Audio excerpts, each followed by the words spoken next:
Hey guys, it's Bobi aka Paginator. Today is day 22 of 31 Days of Craftoween, and today I think I want to make an accordion flip out with lots of writing space, and we're going to be featuring this lady who looks pretty angry if you ask me.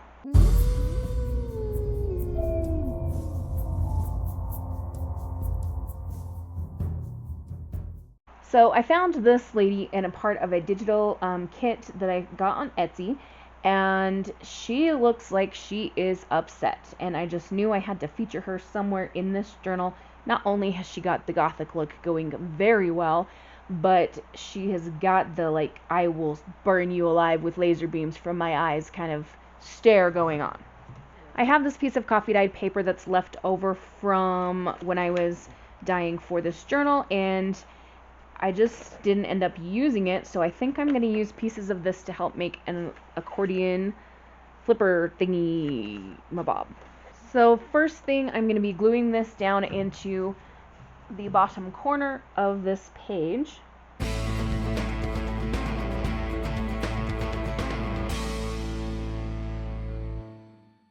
Alright, we're going to trim this so we get a nice long strip of paper.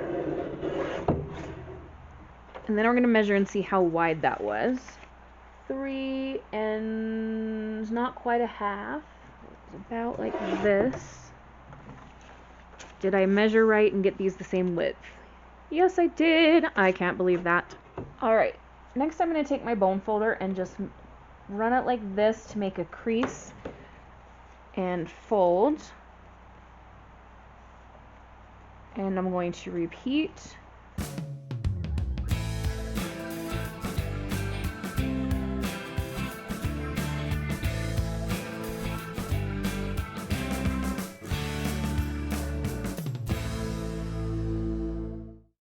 Okay, so I have this little small piece here, and that's going to make a hinge to attach the next piece so that we can keep making this even longer.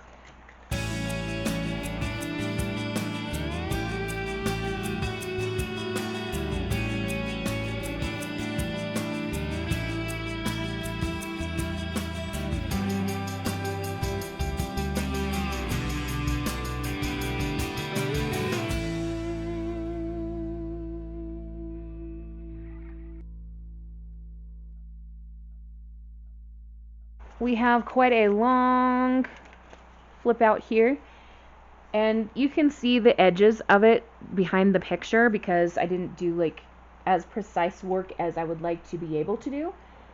I am okay with that actually. I don't mind having things be a little bit off kilter. Something I learned a long time ago in one of my college classes is that in the 1930s, and this could have happened before then too as well, but I learned about it in a class about the 1930s. The quilt makers of that era would always intentionally make a mistake. And they did that because they felt that perfection only belonged to God. And that if they tried to do like a pieced quilt or something and everything was perfect, that they would be taking that away from God. And that's kind of stayed with me. So every time I make a mistake, I think, you know what? I'm not perfect. Never going to be perfect. Whether you believe in God or not, like, nobody is ever perfect. So we can embrace our mistakes. Mistakes make things pretty. And there you go.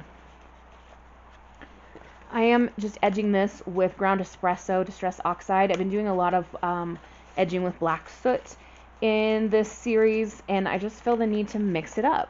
Plus, I really like the look of this color, ground espresso, against coffee dyed paper, because, you know, espresso, coffee. See, look at how gorgeous that is when it's all inked up. I'll do the same on this side.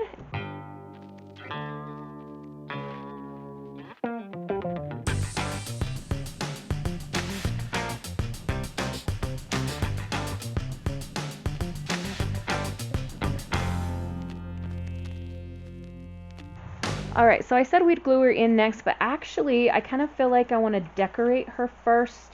It'll be a little bit easier to work on her before she's all folded up and attached in. I want to add maybe just a little sentiment, maybe a little embellishment or something. And luckily, these Tim Holtz Halloween sentiments are very tiny. So size-wise, they'll be perfect. I just need to find the correct one. Now, maybe it'll help me to find the correct sentiment if I think about why this lady looks so angry. Is she angry because she's been accused of being a witch and she's not? Is she angry because some man told her to smile for her picture? Is she just trying her best to be America's Next Top Victorian Model? I don't know. Either way, I found a great sentiment. It says her eyes were dark. Now, her eyes in this picture are actually white, but the look that's coming from them is dark. Okay, so we'll add that, but I want to do something with a little bit of texture, and I have these raven's wings, which are just black feathers that I got from Target in the dollar spot. I was at a Target the other day and I thought, oh, I should get more of those raven's wings, but then I thought, nah, you haven't even used any. But now I wish I had gotten another one because they're only $1. I mean, come on. The question is, am I going to be able to get it to stay down? We'll try Fabri-Tac first, and if that doesn't work, we'll go for hot glue. Fabri-Tac's been working really well for me lately, so I'm going to give it a shot. So I don't know if the camera will pick this up or not, but I can hear some really loud trucks revving.